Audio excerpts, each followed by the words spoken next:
Today in science, we're going to talk about things that sink or float in water. So I have my bin of water ready to go, and I have a basket full of objects to test out.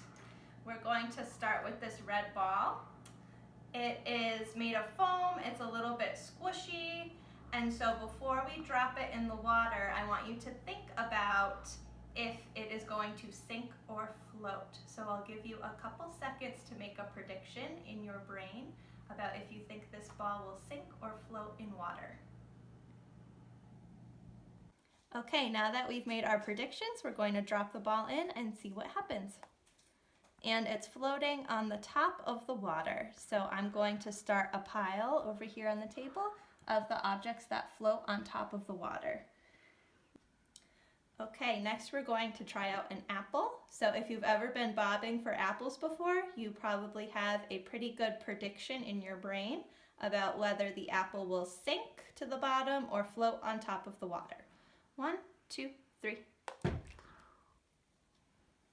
All right, it's floating on the top. I can add the apple to my floating pile. Next, I want to try out a few blocks. I have a yellow cone and a blue triangular prism. I'm going to drop them at the same time.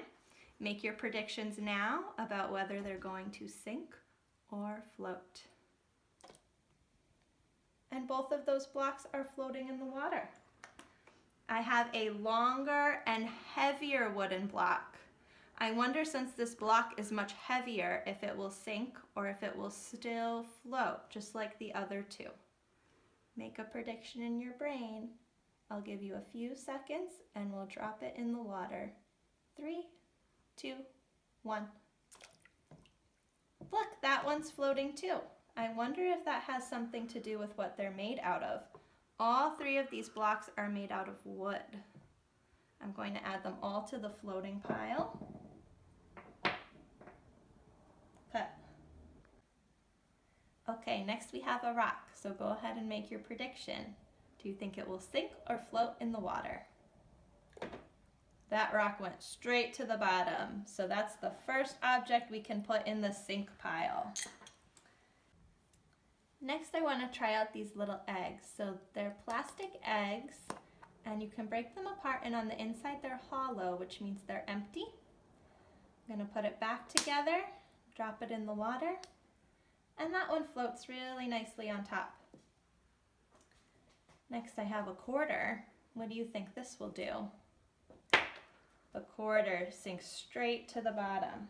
So I wonder if I take another plastic egg, open it up, and put a quarter inside, do you think this egg will float on the top of the water or sink to the bottom? Make your prediction.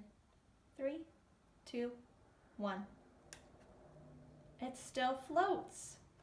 Part of the reason why it's still floating is because this hollow egg is holding lots of air, and that's helping it float on top of the water, even though the heavy quarter is inside.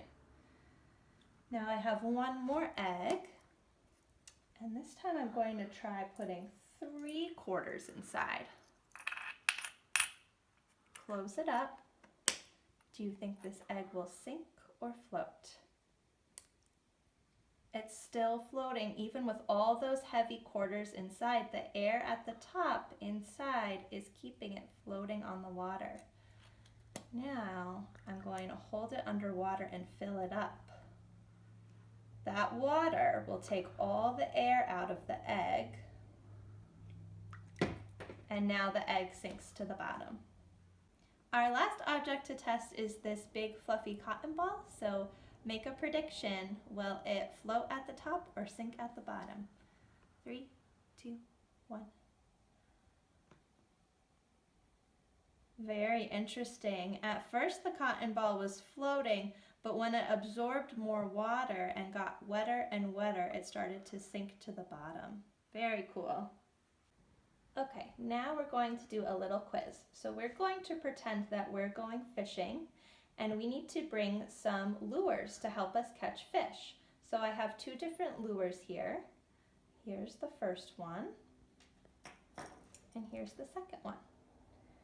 I'm going to tell you about the kinds of fish we're going to try to catch, and you're going to help figure out which lure will catch which fish. So the first fish here is a bass. Bass like to swim at the top of the water, and they like to eat minnows. This fish is a trout, and trout like to swim down at the bottom of the water, and they eat little water bugs. So I'm going to take both lures and drop them in the water. Think about which lure will help catch a bass at the top of the water, and which lure will help catch a trout at the bottom of the water. Here we go. 3, 2, 1. All right, kids, which lure do you think would catch this bass who swims at the top of the water and eats minnows? Yep, this one that's floating, and it even looks like a little minnow.